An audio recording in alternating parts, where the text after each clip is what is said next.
نہیں، جیسے میں نے تعارف میں عرض کیا تھا کہ اسد بن ثناء اللہ صاحب جو ہیں وہ سوشل میڈیا کی مدد سے لاکھوں دلوں کو منور کر رہے ہیں، روشنی دکھا رہے ہیں، حوصلہ دے رہے ہیں، مایوس لوگوں کو بہرحال کنارے تک پہنچنے کا عزم دے رہے ہیں۔ اچھا، میں اگر اسد بھائی آپ سے یہ پوچھوں کہ آپ خود کو ایک موٹیویشنل سپیکر کہلوانا زیادہ پسند کرتے ہیں یا یوٹیوبر؟ السلام علیکم، پہلے تو آپ سب کو سلام۔ اور وعلیکم السلام۔ یہ جو ٹک ٹاکر کا لفظ ہے نا، بیسیکلی جو میری پہلے ویڈیوز وائرل ہوئی وہ ٹک ٹاک سے ہوئی تھی۔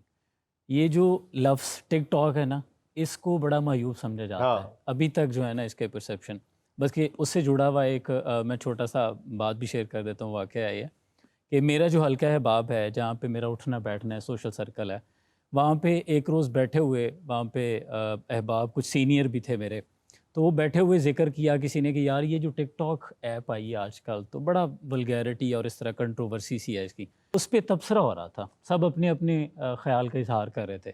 تو بیچ میں سے کسی نے کہا کہ اپنے اسد صاحب بھی جو ہیں وہ ویڈیوز بناتے ہیں۔ وہ میری طرف دیکھنے لگے اور کہنے لگے یار میں تو ان کو بڑا شریف آدمی سمجھتا تھا۔ بعد میں وہ قریب بیٹھے انہوں نے بتایا کہ حضرت یہ اچھی ویڈیوز بناتے ہیں، لائک ہمارے جو رائٹرز ہیں ان کی کوٹیشن کوٹ کرتے ہیں، اسلام کی تعریف بیان کرتے ہیں، اردو ادب علم و فہم کی باتیں کرتے ہیں۔ پھر بھی خیر ان کے ذہن کو مطمئن تو نہ کر پائے جس طرح کا پرسیپشن پایا جاتا ہے، لیکن مجھے لگتا ہے کہ کوئی بھی ایپ کافر یا مسلمان نہیں ہوتی۔ جیسے آپ علم میں بصیرت میں مجھ سے زیادہ علم رکھتے ہیں کہ وہ اس پہ آپ کا کام، آپ اس کو کس طرح استعمال کرتے ہیں وہ آپ پہ ڈیپینڈ ہے۔ جیسے یہ موبائل ہے، اس کے پازیٹیو نیگیٹیو امپیکٹس ہیں، تو یہ آپ کے استعمال پہ ہے کہ آپ اس کو اپنا امیج کس طرح بناتے ہیں اور اپنا تعارف اسد کیسے بھائی، کراتے ہیں۔ لفظ کیا، جملہ کیا، صرف بولنے کا جو انداز ہے ہاں وہی آپ کو رسپیکٹیبل بنا دیتا ہے، بالکل اور وہی جو ایک مختلف انداز ہے وہ انتہائی تضحیک آمیز ہوتا ہے۔ مطلب بالکل صحافی ہے، اوے صحافی ہے ایسے کہہ دو تو ہاں لگتا ہے جیسے اللہ معاف کرے 2 ٹکے کا صحافی ہے، بالکل اور ایسے یہ ہی ہے۔ کہے کہ یار یہ صحافی ہے، ہاں اخبار نویس ہے، تو بالکل وہ بہت معتبر لگتا ہے۔ بالکل صرف ایسے ہی کہنے کا انداز جو ہے وہی وہ بدل دیتا ہے۔ الفاظ کے اندر وہ مطلب وہی لکھاری ہوتا ہے نا جو ایک نثر لیتا ہے، نظم لیتا ہے، انہی لفظوں پہ وہ پھر ان کی ماتھے پہ بندیا بھی سجا دیتا ہے، ان کے پیروں میں وہ جھومر پہنا دیتا ہے، وہ پورا اس کو ایسے پریزنٹ کرتا ہے۔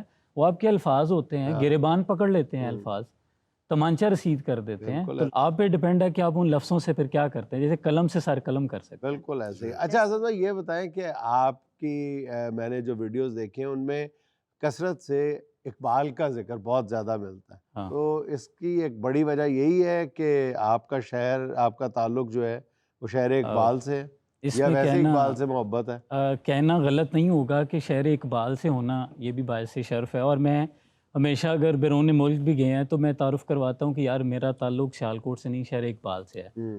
وہ اس لیے کہ میں جی سی کالج ہمارا جو سیالکوٹ کا قلعے کے اوپر ہے، اس سے بالکل پیچھے عقب میں سیڑھیاں اترتی ہیں اور وہ پتلی سی گلی جاتی ہے علامہ اقبال کے گھر کو۔ اچھا، میں اگر کلاس سے کبھی نکلتا تھا، اول تو بہت کم ایسا ہوا کیونکہ ہم گاؤں سے شفٹ ہوئے شہر یعنی صرف آپ پڑھنے فکر کے لیے۔ اقبال تک پتلی ہاں گلی سے وہ پہنچے۔ پتلی گلی سے کہہ سکتے ہیں کہ پیچھے سے سیڑھیاں اترے، اگر کوئی لیکچر چھوڑا تو علامہ اقبال کے گھر چلے گئے، اور میں نے بہت سا کلام انہی کی وہ لائبریری جو ہے وہیں جا کے پڑھا، کیونکہ وہ کتابیں آپ کو پتہ تھا وہ قیمتی تھی، زبردست۔ لیکن وہاں پہ اویلیبل تھی تو میں وہاں بیٹھ کے پڑھا کرتا تھا۔ اور اس بات کو آپ سے بہتر کون جان سکتا ہے کہ آپ کا سسرال بھی ادھر ہے اور ننھیال بھی سیالکوٹ میں۔ بلکہ مجھے یاد آ جاتا ہے کہ سہیل احمد صاحب، سہیل بھائی کے جو چھوٹے بھائی جو اب اس دنیا میں نہیں رہے، جنید صاحب، ان کا نام بھی جنید تھا، تو وہ اقبال سے اتنی عقیدت رکھتے تھے، اتنی زیادہ محبت کرتے تھے کہ وہ جب سیالکوٹ جاتے تھے وہ کہتے تھے کہ میں جوتا اتار کے جاتا ہوں، ننگے پاؤں جاتا ہوں، اللہ سیالکوٹ میں داخل ہوتا ہوں تو ننگے پاؤں داخل ہوتا ہوں۔ تو میں نے ان سے پھر یہ کہا تھا جی کہ میں بھی سیالکوٹ میں جب داخل ہوتا ہوں تو ننگے پاؤں داخل ہوتا ہوں، آپ اقبال کے احترام میں جاتے ہیں ننگے پاؤں، میں سسرال کے احترام میں ننگے پاؤں جاتا ہوں، فرق صرف اتنا ہی ہے۔ تم کو پتا سی کہ واپسی تو ہونی نہیں، جانے نا بھاگ جاؤ۔ اچھا یہ بتائیں اسد بھائی کہ جب آپ کسی بھی موضوع پہ گفتگو کر رہے ہوتے ہیں تو آپ کو یہ تو ظاہر ہے کہ اتنی اپنے موضوع پہ کمانڈ ہوتی ہے کہ آپ یہ جان رہے ہوتے ہیں کہ یہ دلوں میں جوت جگا رہے ہیں میرے الفاظ جو ہیں. کیا آپ کو یہ بھی کبھی لگتا ہے کہ یہ چند منٹوں کا کھیل ہے, اس کے بعد لوگ مست ہو جاتے ہیں, موٹیویٹ ہوتے ہیں, لیکن چند لمحوں کے لیے ہوتے ہیں؟ جیسے ہم کسی کی موت دیکھتے ہیں تو قبرستان تک وہ بہت اثرات رہتے ہیں, قبرستان سے باہر آ کے وہی ہم اس دنیا کے بندے بن جاتے ہیں اور وہ سب کچھ کرتے ہیں جو جس کم از کم موت دیکھنے والا وہ نہیں حرکتیں کرتا. آپ کی بات سے اتفاق بھی کرتا ہوں, اور ایسا ہوتا ہے کہ کوئی حادثہ دیکھیں یا کچھ تحریر بھی پڑھیں تو وہ کچھ دیر کے لیے تو سحر انگیز ہوتی ہے, بعد میں وہ ختم ہو جاتی ہے. لیکن اس سوچ کو لے کر ہم وہ جو دستک دینے والی ایک اپروچ ہے اس کو چھوڑ نہیں سکتے. صحیح. وہ اقبال کا شعر ہے کہ میں نے اذان سحر سے سیکھا ہے یہ اصول, لوگ خوابیدہ ہی صحیح ہم نے صدا دینی ہے. یعنی وہ جو فجر کے وقت اذان دینے والا مؤذن ہے اسے پتہ ہے کہ سب سو رہے ہیں, اور پھر بھی یہ لازم ہے کہ آپ نے اذان دینی ہے, کوئی اٹھتا ہے یا نہیں اٹھتا, ہمارے ذمہ ہے کہ دستک دینا. تو ایک طرز تغافل ہے وہ سو تم کو مبارک, ایک عرض تمنا ہے سو ہم کرتے رہیں گے. میں نے آپ کے بہت سارے لیکچرز دیکھے ہیں ٹک ٹاک پہ بھی اور ویسے یوٹیوب پہ بھی. یہ آپ اتنے سیریس انداز میں گفتگو کرتے ہیں کہ مزاح سے آپ کو چڑ ہے, ذرا ہنسی مذاق میں بھی بات ڈلیور ہو سکتی ہے. ایکچولی ہمارے جو موضوع ہیں وہ اردو ادب سے ریلیٹڈ وہ ثقیل ہوتے ہیں, اور مزاح سے چڑ نہیں ہے. مزاح تو آپ کو پتہ ہے سنت بھی ہے, اور ہمارے نبی اکرم صلی اللہ علیہ وسلم مزاح اپنے صحابہ سے بھی فرمایا کرتے.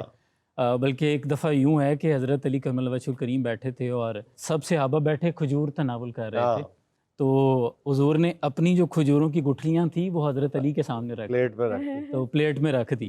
تو بعد میں آپ نے کہا کہ صحابہ دیکھو سب سے زیادہ کھجوریں کس نے کھائی ہیں, تو وہ چونکہ حضرت علی کے سامنے تھی, تو حضرت علی مزاح, اب دیکھیے کتنا ایک لیول ہے کہ مزاح بھی ہے, احترام بھی ہے, اور وہ عرض کرتے ہیں کہ یا رسول اللہ آپ نے گٹھلیوں سمیت تناول فرما لی, یعنی گٹھلیاں بھی آپ کی نظر نہیں آ رہی.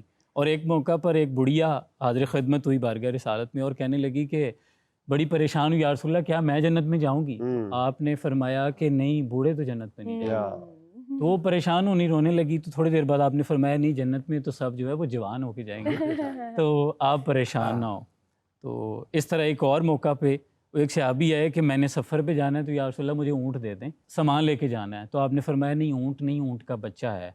تو وہ کہنے لگا کہ میں نے سامان لے کے جانا ہے تو میں اونٹ کے بچے کو کیا کروں گا؟ تو آپ نے فرمایا جو اونٹ تمہیں دینا ہے وہ بھی تو اونٹ کا بچہ ہے.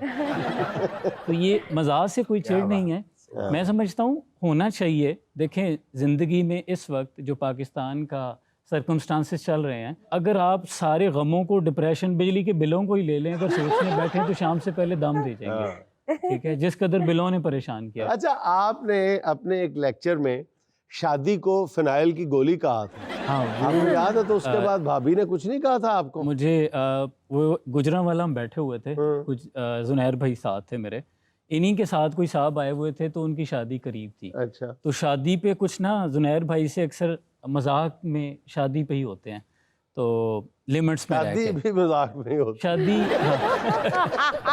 تو وہ کہنے لگے میرے ساتھ ویڈیو بنائیں. تو چونکہ شادی کا ذکر ہو رہا تھا تو میں نے کہا کہ یہ شادی نہیں آسان, بس اتنا سمجھ لیجیے ایک فنائل کی گولی ہے اور چوس کے کھانے, آپ نکل نہیں سکتے. تو وہ ویڈیو تو اس نے ریکارڈ کر لیا, میں نے بھی ازرائے تفنن بنا دی. تو وہ بعد میں بھی جو کچھ ادھر سے آیا وہ بھی ازراہ تفنن ہی آیا. وہ محترم, وہ میں نے تو کہا کہ چلے خیر ہے, اس کا اکاؤنٹ اتنا وائرل نہیں ہے تو خیر ہے. تو وہ فار یو پہ چل رہی تھی, تھوڑی دیر کے بعد وہ بیگم صاحبہ کے پاس بھی, پھر اس کے بعد مورخ خاموش ہے, کہا چراغوں میں روشنی نہ رہے. ایسی چیزیں جو ہے نا وہ کوئی نہیں چھپا سکتا بیگم سے, یہ ذہن میں رکھے.